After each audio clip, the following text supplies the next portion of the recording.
Claude Braun, bonjour. Maelstrom, Bonjour. Mémoire d'une dame pas rangée, c'est le titre de votre ouvrage paru aux éditions Amalthée. Oui. Alors on précise que l'histoire, j'aurais tendance à dire les histoires, parce qu'il y en a quand même pas mal, surtout au début, se situe dans un cadre très particulier, celui des sites de rencontres sur Internet.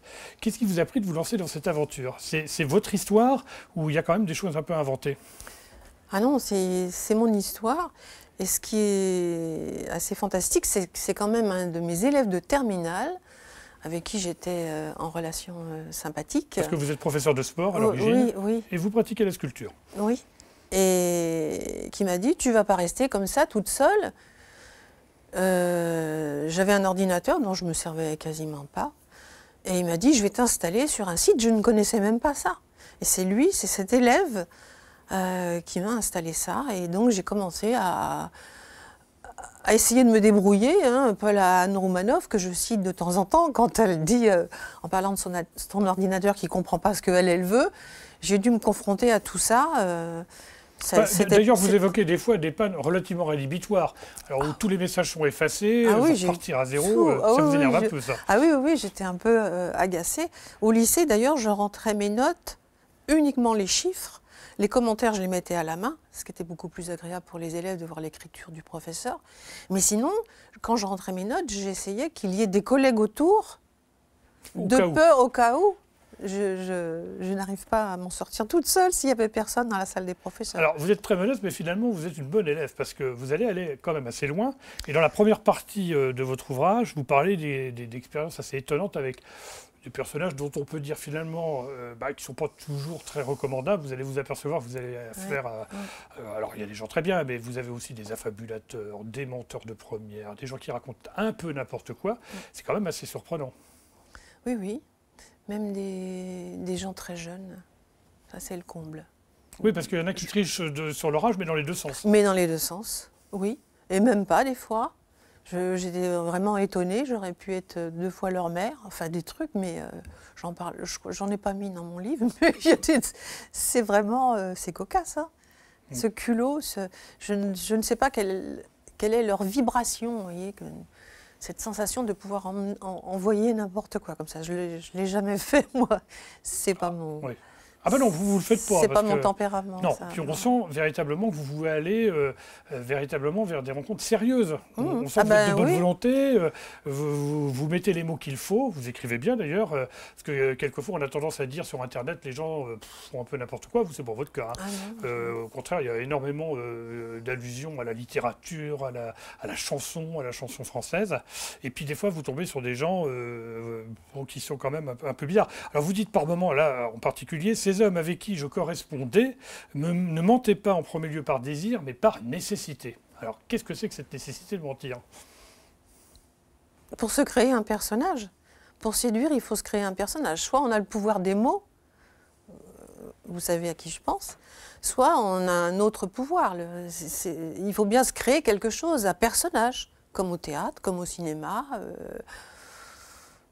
comme dans le mime, comme, vous voyez, enfin c'est... Alors, c'est vrai ce que vous dites, parce que souvent, vous dites... Il faut bien se décaler par rapport aux autres. Voilà, ça c'est dans un premier temps. Et puis à un moment, il y a la rencontre. Et là, ça change tout. Alors des fois, vous dites, bah tiens, il n'avait pas menti sur son physique, il n'avait pas menti sur son âge, pour parler de certaines personnes. Bon, mais il y a d'autres surprises après, parce que quand on est confronté à un ordinateur, c'est une chose. Quand on est confronté à la personne en réalité, c'est autre chose. Oui. Et là, des fois, il y a des surprises. Oui, des surprises comportementales, ouais, je dirais, oui. Surtout, oui, surtout. Pas dans la continuité, dans le... C'est complètement en zigzag, on est dans l'illusion totale. Voilà, et pourtant vous notez des choses profondes qui, d'après vous, en reprenant les propos de certains écrivains, sont des réalités que vous avez pu constater, en disant par exemple que les hommes cherchent la femme dans toutes les femmes, alors que la femme cherche tous les hommes en un seul. Ouais. Ça, c'est vrai, ça. Je crois que c'est, oui, c'est une des caractéristiques... C'est Guy Corneau qui a écrit ça. Oui, oui. Et je crois que c'est une des caractéristiques, ça. Je le vois dans mon entourage. Ouais, c'est un constat. Je trouvais que ce que Guy Corneau avait écrit était juste, c'est pour ça que je l'ai mis.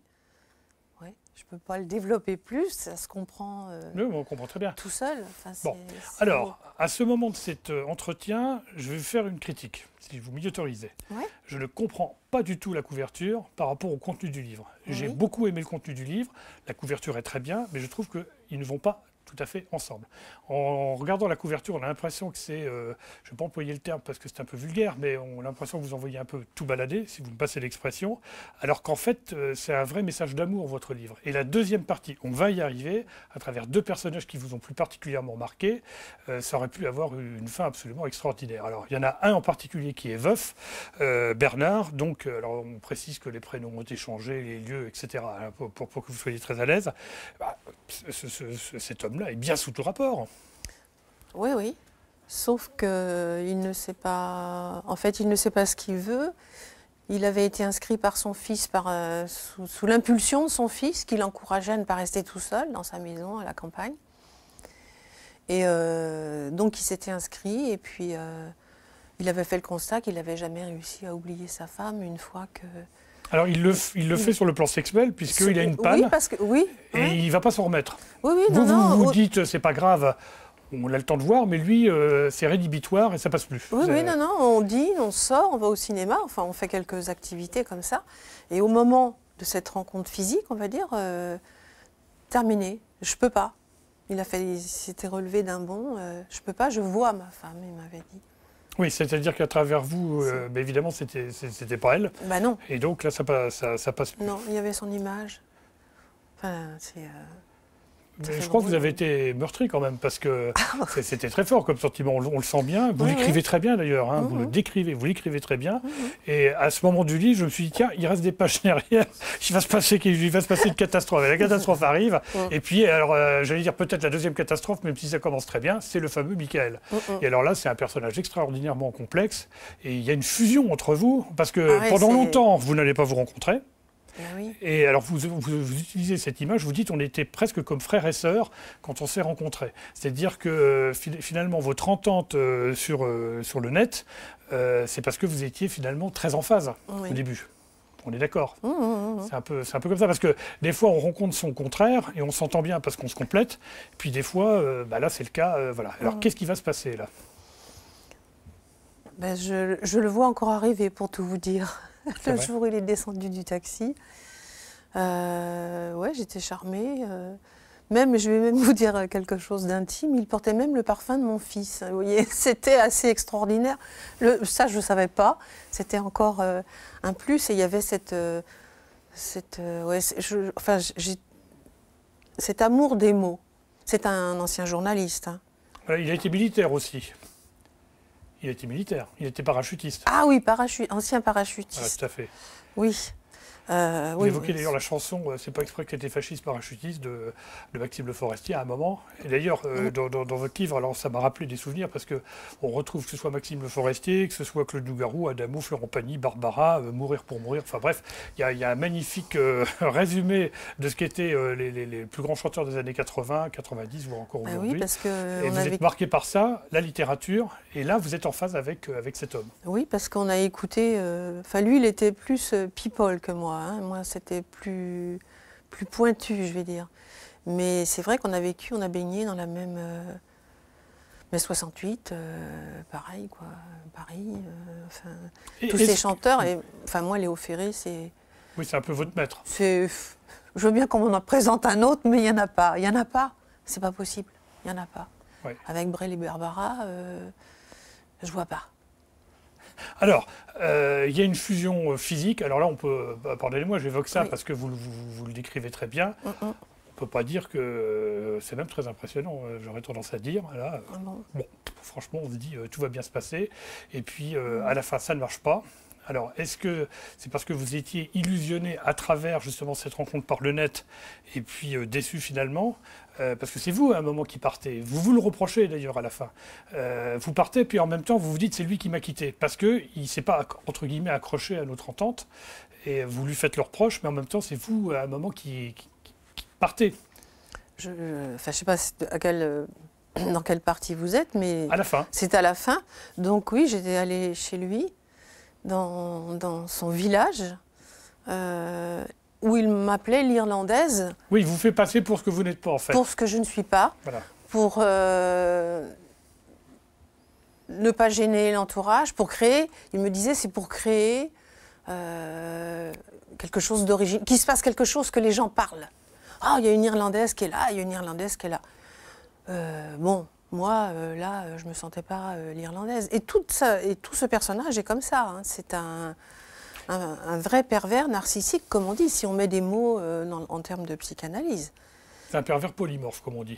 Est-ce que, finalement, on ne retrouve pas les limites du système? C'est-à-dire vivre dans le rêve sans prendre de risques, en envoyant, en chattant, comme on dit, parce que c'est le mot à la mode. Oui, et puis, au moment où on est confronté à la réalité, ben, ça ne marche pas toujours. Alors qu'a priori, vous aviez, je ne dirais pas toutes les options, mais intellectuellement, vous étiez en phase, physiquement, alors là, vous êtes en phase, on va dire le contraire. Donc, on se dit, mais on ne comprend pas pourquoi ça ne marche pas, finalement. Et vous posez, toute la fin de votre livre, vous vous posez plein de questions. Oui, oui. Et je fais une conclusion avec ce que j'appelle les 10 commandements, pour arriver à m'appuyer sur quelque chose et arrêter d'écouter des bobards, arrêter de me laisser prendre, de me faire avoir. Et j'ai écrit ça, c'est un peu pour dire aux jeunes, méfiez-vous, quoi, parce que même à 30 ans ou à 40 ans, je pense qu'on conserve les mêmes réflexes. Bon, est-ce que vous avez des regrets par rapport à toutes ces aventures ou est-ce que vous avez un regret global qui correspond peut-être à votre caractère que vous avez un peu découvert à l'occasion de ces aventures, qui consiste à dire ce que vous êtes en train de nous dire là, à savoir que finalement, il ne faut pas se faire avoir parce qu'on est un peu fragile, on est en situation de fragilité, quand on fonce, quand on marche dans ce genre de choses. Oui, on est en situation de fragilité par rapport à des gens qui, eux, ne veulent pas bouger et ne bougeront jamais. Oui, parce qu'eux, ils sont sûrs de leur fait. Les gens ne veulent rien changer, presque dans leurs habitudes, surtout pas leur habitat, leurs biens. Quand il faut changer ses biens et se dire, toi tu vends un appartement, moi je vends ma maison et on fait quelque chose ensemble. Ah non, il y a toujours des excuses. Si je vends ma maison, ma fille ne me verra plus. Si je vends ma maison là-bas à la campagne, mes enfants ne viendront plus. Je l'ai entendu plusieurs fois, ça. Tout est bon pour ne pas bouger. Bon. C'est vouloir construire, mais en fait, rien faire. Voilà. Mais contradictoire. Vous restez optimiste. J'ai fini de... Un petit peu, quand même, non? Non. Je me dis qu'un jour, si je rencontre quelqu'un, ça sera en vrai, dans la réalité, quoi. Enfin, donc dans mon environnement. Ça sera plus sur le net. Non, je crois pas. Non, je vois pas pourquoi. Non.